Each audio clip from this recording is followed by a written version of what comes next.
acceleration of time or complexity shows no sign of slowing down.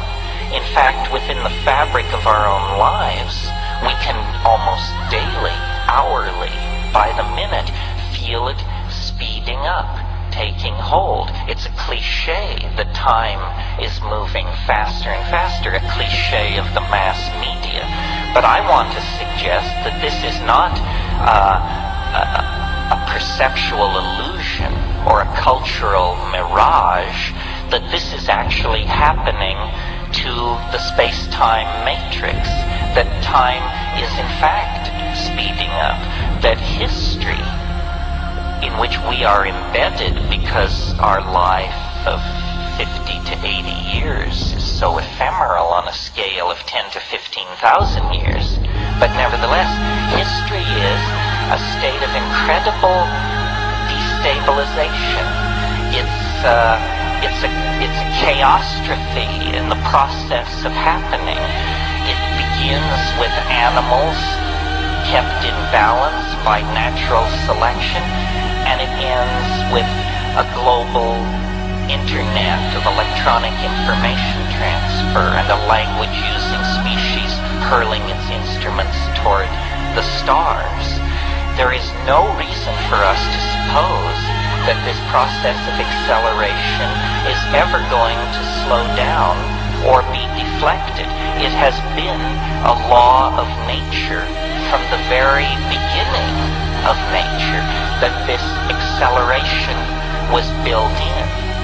What poses a problem to us as thinking individuals is that the speed of involution toward concrescence is now so great that we can feel the tug of it within the confines of our own lives. There has been more change since 1960 than in the previous several thousand years. There has been more change since 1992 than in the previous 1,000 years. Change is accelerating. Invention, connection, adumbration of ideas, mathematical algorithms, connectivity of people, social systems, this is all accelerating furiously and under the control of no one.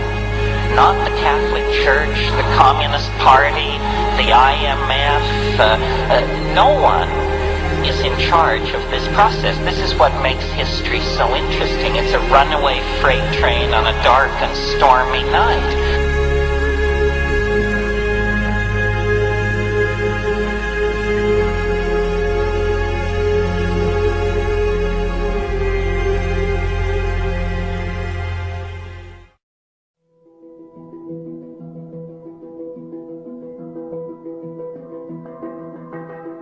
Tonight's talk is consciousness, creativity, and the brain. And if you have a golf ball-sized consciousness, when you read a book, you'll have a golf ball-sized understanding. When you look out, a golf ball-sized awareness. And when you wake up in the morning, a golf ball-sized wakefulness. But if you could expand that consciousness, then you read the book, more understanding. You look out, more awareness, and when you wake up, more wakefulness. It's consciousness. And there's an ocean of pure, vibrant consciousness inside each one of us. And it's right at the source and base of mind, right at the source of thought, and it's also at the source of all matter.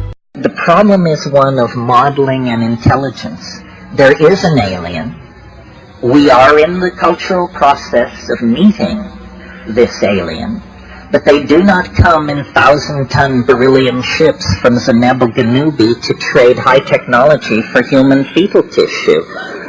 I mean, that's an intelligence test, folks. That's not how it works.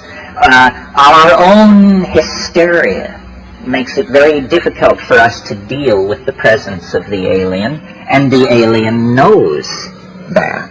That's why it has disguised itself as a psychedelic experience, I think. Somehow we must let them know that we welcome them by building a landing area. I think that the alien is a creature of pure information. It's purely information. It's non-local. It comes out of the Bell non-locality part of the universe that exists distributed through hyperspace. The alien is real, but it is only made of information. And therefore, the only dimension in which it can be encountered is a dimension of pure information.